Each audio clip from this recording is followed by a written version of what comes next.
Hi అండి. అందరూ ఎలా ఉన్నారు? ఈరోజు కష్టాలు నిజంగా మంచి వాళ్ళకే వస్తాయా అనే అంశం మీద మనం డీప్‌గా అర్థం చేసుకుంటూ ముందుకెళ్దాం. మనం చిన్నప్పటి నుండి వింటూ వస్తూనే ఉన్నాం. కష్టాలు మంచి వాళ్ళకే వస్తాయి. దేవుడు మంచి వాళ్ళకే ఈ కష్టాలు ఇస్తాడు అని. అసలు ఇది ఎంతవరకు నిజం అనేది మనం ఎన్నడన్నా ఆలోచించామా?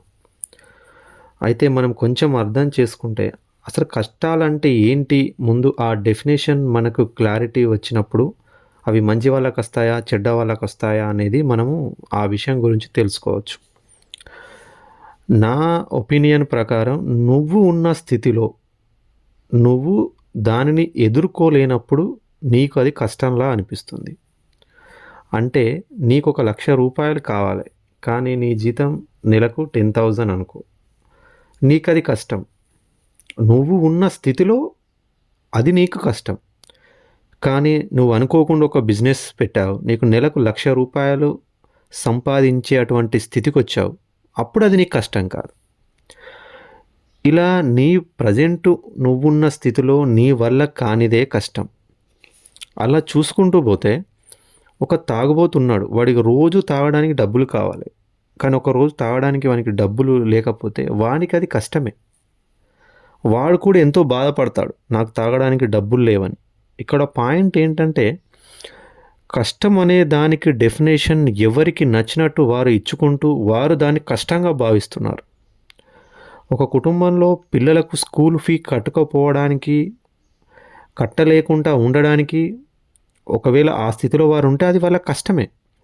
డబ్బున్న వానికి అది చాలా చిన్న విషయం. అసలు అది వాడు కన్సిడర్ కూడా చేయడు. అదే డబ్బున్న వానికి 100 కోట్ల టర్నోవర్ ఆ సంవత్సరంలో వాడు చేయలేకపోతే వాడికి అది కష్టం. నేననే పాయింట్ ఏంటంటే ఒక బిజినెస్ మ్యాన్ 100 కోట్ల టర్నోవర్ ఒక ఇయర్లో చేయనప్పుడు వాడు మనసు పడే బాధ, ఒక చిన్న కుటుంబం వాళ్ళ పిల్లలకి స్కూల్ ఫీ కట్టకపోయినప్పుడు వాళ్ళ పడే బాధ రెండు సేమే. వీటిలో ఎటువంటి తేడా లేదు. వాళ్ళిద్దరూ పడే బాధ 2 పారామీటర్స్ సేమే ఉంటాయి. అందులో ఎటువంటి డిఫరెన్స్ అనేటిది ఉండయి. అంటే సింపుల్గా చెప్పాలంటే వాళ్ళిద్దరూ అనుభవించే పెయిన్ లెవెల్ ఒకటే. మనం చూసే బయట పర్సెప్షనే డిఫరెంట్గా ఉంది. ఇది ఇక్కడ స్కూల్ ఫీ అని చూస్తున్నాము, చిన్న అమౌంట్ అని. ఇక్కడ 100 కోట్ల బిజినెస్ టర్నోవర్ అని చూస్తున్నాం. కానీ వీడు టర్నోవర్ చేయనప్పుడు పడే బాధ ఈక్వల్ టు వీళ్ళు స్కూల్ ఫీ కట్టనప్పుడు పడే బాధ, పెయిన్ రెండు సమానంగానే ఉంటాయి. అయితే ఇక్కడ మనం మంచివారని అసలు మనం ఎవరు సర్టిఫై చేస్తున్నారు? మంచి వాళ్ళకే కష్టాలు వస్తున్నాయి అని చెప్తున్నారు. అసలు మనం మంచి వాళ్ళని ఎవరు సర్టిఫై చేస్తున్నారు? మనమే సర్టిఫై చేసుకుంటున్నాం. ఎందుకు? మనకు కష్టాలు వచ్చినాయని. అంటే కష్టాలు రాని వాళ్ళంతా చెడ్డోళ్ళని అర్థం. అవును, ఇప్పుడు బిజినెస్ మ్యాన్ అంటే చాలా కష్టపడి ఎంతో డబ్బు సంపాదిస్తుండ్రు. వాళ్ళంతా ఇప్పుడు హాయిగా ఉన్నారు. అంటే వాళ్ళంతా చెడ్డోళ్ళనా దాని అర్థం? కాదు కదా.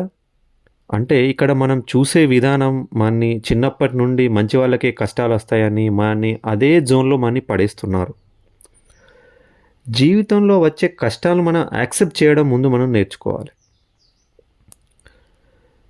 ఎందుకంటే భగవంతుడు మంచి వాళ్ళ కష్టాలు ఇస్తాడు అని అనుకోవడం నన్ను అడుగుతుంది చాలా రాంగ్ అజంప్షన్. ఎందుకంటే భగవంతుని దృష్టిలో అందరూ సమానమని మనకు చెప్తుండ్రు. ఎన్నో వేదాలు కానీ అన్ని ఉపనిషత్తులు కానీ భగవంతుడికి ప్రతి ప్రాణి సమానమే అని ఉంది. అది నిజమైనప్పుడు మంచి వాళ్ళ కష్టాలు ఎందుకు ఇస్తాడు? ఇవ్వడు కదా. ఒకవేళ మంచి వాళ్ళకే కష్టాలు ఇస్తాడు అని అంటే ప్రతి ప్రాణిని భగవంతుడు సమానంగా చూడనట్టే కదా దాని అర్థం. ఇక్కడ మనం అర్థం చేసుకోవాల్సింది వచ్చిన కష్టాలను యాక్సెప్ట్ చేయడం మనం ముందు నేర్చుకోవాలి. ఆ కష్టాలను యాక్సెప్ట్ చేసుకొని నెక్స్ట్ దాని సొల్యూషన్ ఏంటి అనే విధంగా మనం ఆలోచన చేయగలిగే విధంగా ఉండి ఆ విధంగా మనం ముందుకెళ్ళాలి తప్ప మంచి వాళ్ళకే కష్టాలు వస్తాయి అనే దాంట్లో మనం అక్కడే ఆగిపోవద్దు. మంచి చెడు అనేది తమ మనసులో నుంచి వచ్చే అభిప్రాయాలు మాత్రమే. సింపుల్గా చెప్పాలంటే మనం చేసే పని వలన ఏ ప్రాణికి ఎటువంటి హాని అనేది మానసికంగా శారీరకంగా జరగకుండా ఉంటే చాలు. నువ్వేం చేసినా పర్వాలేదు. మనమే ఇవన్నీ సిద్ధాంతాలనేటివి మనిషి మాత్రమే సృష్టించుకొని చాలా కన్‌ఫ్యూజన్‌కి గురైతున్నాడు. సింపుల్‌గా చెప్పాలంటే, నీ ఇంటి పక్కన ఒక చెట్టు ఉంది. ఆ చెట్టు పైన ఒక పక్షి ఒక గూడు ఏర్పరచుకుంది. నువ్వు అనుకోకుండా ఆ చెట్టును కొట్టేసినావనుకో. అది నేను మంచిదాన్ని, నాకే కష్టాలొస్తాయి. ఇవన్నీ ఏ సిద్ధాంతాన్ని అది ఫాలో కాదు. సింపుల్‌గా ఓకే. ఇక్కడ నా గూడుని తీసేశారు. నాకు పిల్లలున్నారు. నెక్స్ట్ నేనేం చేయాలని ఆల్టర్‌నేట్ అది ఎళ్ళిపోతది అంతే. ఏ సిద్ధాంతము అది ఏ సిద్ధాంతాన్ని పట్టించుకోదు. దానికున్న సిద్ధాంతం న్యాచురల్ సిద్ధాంతం, సహజ సిద్ధాంతం. వచ్చిన కష్టాన్ని యాక్సెప్ట్ జేయడం. సెకండ్ దానికి ఆల్టర్‌నేట్ ఏంటి అనే దానికి ముందుకెళ్ళిపోవడం.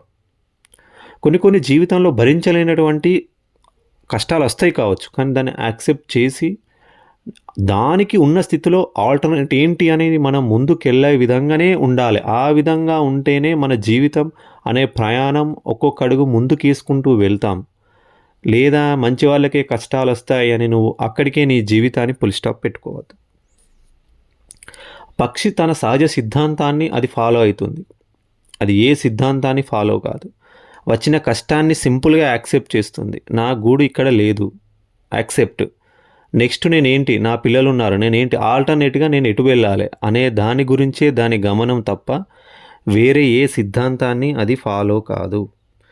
ప్రతి మనిషి వచ్చిన కష్టాన్ని యాక్సెప్ట్ చేయాలి. సొల్యూషన్ వైపు అడుగులు వేయాలి. ఈ విధంగా మనం మంచి వాళ్ళకే కష్టాలు వస్తాయనే సిద్ధాంతంలో ఉంటూ ఉండడం కంటే వచ్చిన కష్టాన్ని యాక్సెప్ట్ చేస్తూ నెక్స్ట్ ఏంటని మనం ముందుకెళ్ళడమే అసలైన సహజ సిద్ధాంతం అని నా భావన. ఇలాంటి మరిన్ని వీడియోల కోసం నా ఛానల్ సబ్స్క్రైబ్ చేయండి.